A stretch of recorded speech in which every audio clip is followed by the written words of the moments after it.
What's going on, guys? Welcome back to my channel, and today I'm going to be previewing the game taking place at the time of recording tomorrow between Benfica and Arsenal in the Europa League round of 32. Okay, so going into this, Arsenal currently are doing below par in the Premier League, and it kind of seems that we're at a point where our best chance of Champions League qualification is via the Europa League. But as is the way, as Europa League goes and as Europa League round of 32 goes, this is kind of the one of the worst draws you could have asked for. Okay, let's have it right. Okay, Benfica, they're not like Bayern Munich or Prime Real Madrid, Prime Barcelona, or anything like that. But at this stage of the Europa League, so not the Champions League, of the Europa League, they're not a team you'd want to come up against. They're not a team you'd want to draw. And yeah, we've drawn them, and it won't be easy. Funny enough, here's a little fact for you. Arsenal have only played Benfica once before this, and that was in the 1991-92 European Cup round of 16, which we then went on to lose 4-2 on aggregate. I believe we drew 1-1 away, then lost 3-1 at home, and that's the only time we've ever played them. We've actually faced 5 different Portuguese teams in European competition and beaten them all except Benfica. So, history doesn't really go for us in this game, as is made evident by this. But, you gotta beat what's in front of you. To be the best, you gotta beat the best, as they say. Obviously, this isn't really being the best, this is just trying to win a competition so we can get back into the competition we really want to be in. Because I think, what's this, our 3rd or 4th season in the Europa League, and yeah, we miss Champions League football, we really do. And yeah, so funny enough, in this season's Europa League, Nicolas Pepe, who's been getting a lot of flack, people say that he should be performing better for his price tag and that he's had enough time to settle in. He's actually been involved in 48 open play sequences that have ended with a shot, which is 4 more than anyone else. So for what he's lacking in the Premier League, he's been making up for in the Europa League. He's been decent.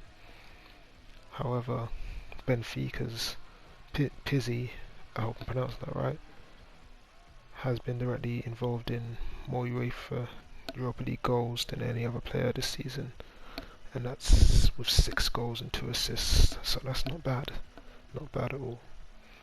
And the last Portuguese player to score more goals in a UEFA European campaign for Benfica was Eusebio in the 1970-71 Cup Winners' Cup, and he scored 7.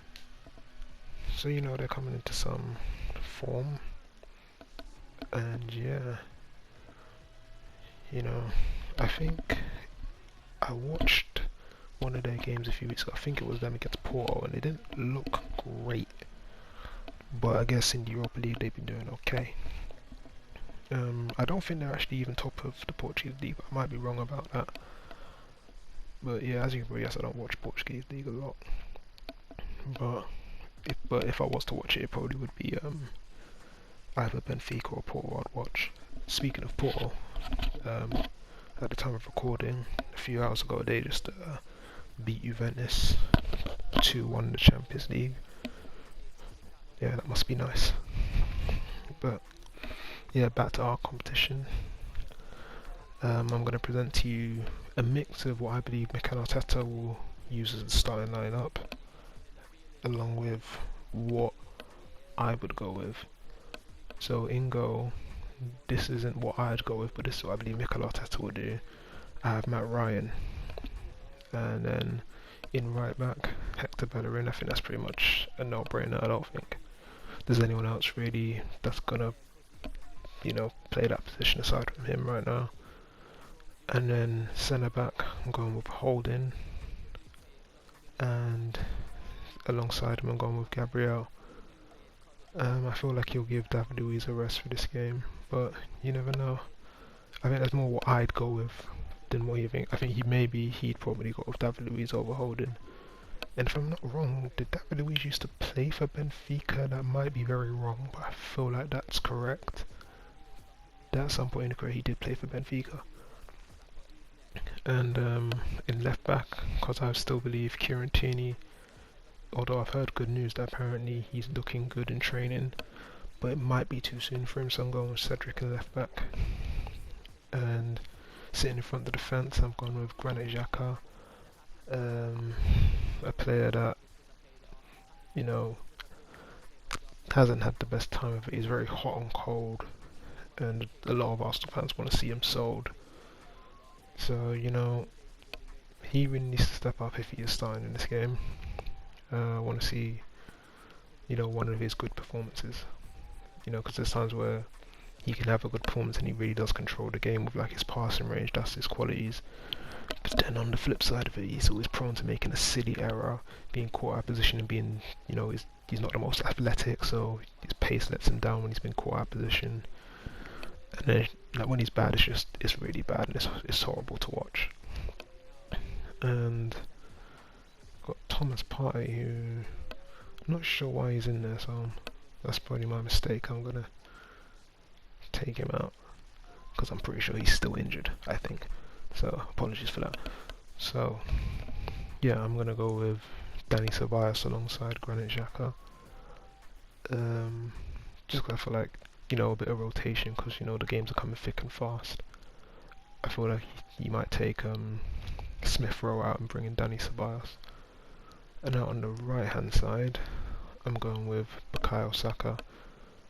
He has to start. I mean, he is just, for someone who's only 19, just brilliant, just a revelation for this team. And yeah, I mean, I don't have a lot of complaints about Bukayo Saka. I think he's been great, and I feel like he just needs to pick up where he's leaving off, and yeah, let's hope for a good performance from him.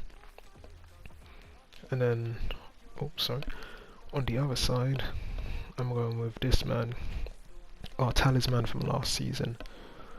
And I think we all know what's happened this season. It's not been the best of seasons for this man, Pierre-Emerick Aubameyang. I mean, I think after the hat-trick on the weekend against Leeds, I believe he's at 11 goals in all competitions for this season, which cannot sound that bad, but by his standards, that is well below what we've grown to expect from him. And yeah, he needs to pick up, and he needs to pick up quick, because we're going to need his goals. We're in the business end of the season. There's really no time to dilly-dally. There's no time to drop silly points. There is no time for second chances. We need him back to his best, back to what he's been doing for the last how many seasons, and taking games by the scruff of the neck. I think playing out wide is where he'll be. I don't think it's best for him, but it seems to be where he plays. So I've got him out there. And in the middle, I've got our Loney, who is a very hot prospect at the moment. Yeah, a lot of things have been said about this guy. Still only 22 years of age. We've needed this kind of player for the season, since we wasn't playing Ozil, and that Ozil's gone to Fenerbahce. We've now brought in Martin Odegaard on loan till the end of the season, and yeah, he is that kind of player that will, find that killer pass.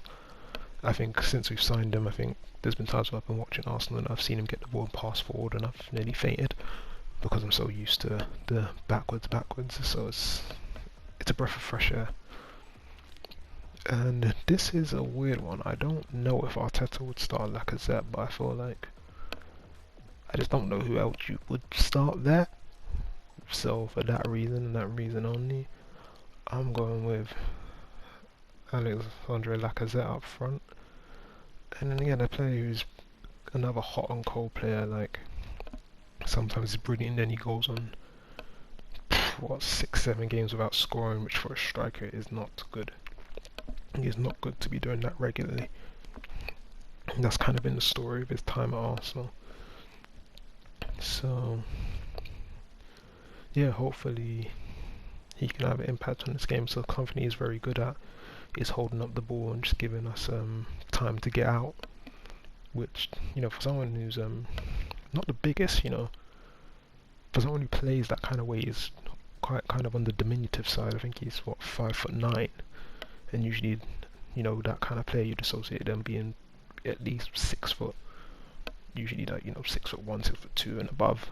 But so credit to him for that, for his size. He's quite a robust player up there. But yeah, that's my starting 11, and my prediction for this game. I think this is counting as the away fixture, because oh yes, I forgot to mention that I think due to COVID, I'm not sure about the exact complications of it. I'm going to be 100% real with you. I've not researched it. Like I've not done enough research, but I believe, yeah, due to COVID, we are not going to be travelling to Portugal, and Benfica are not going to be travelling to England. The first leg, which I believe is the away leg, so their home leg, is going to be in Rome, and then the second leg, which is going to be our home leg, is going to be in Athens. So Italy and Greece, respectively. Yeah, so this one is going to take place in Rome. I'm not sure what stadium. I assume it'd be the Stadio Olimpico. I assume it. I might be wrong about that, but yeah. So I'm saying for this game, I think, to be honest, we're going to struggle. I think I could see us underestimating them a bit, which could then cost us. I don't see us keeping a clean sheet. I feel like we're prone to silly errors at the back, even though our defense has been good this season, but I still feel like there's just those silly errors. So I'm saying 1-1. Let me know your predictions in the comments below, and thank you for watching this video, and I'll be back with a review of the game. So thank you and good night.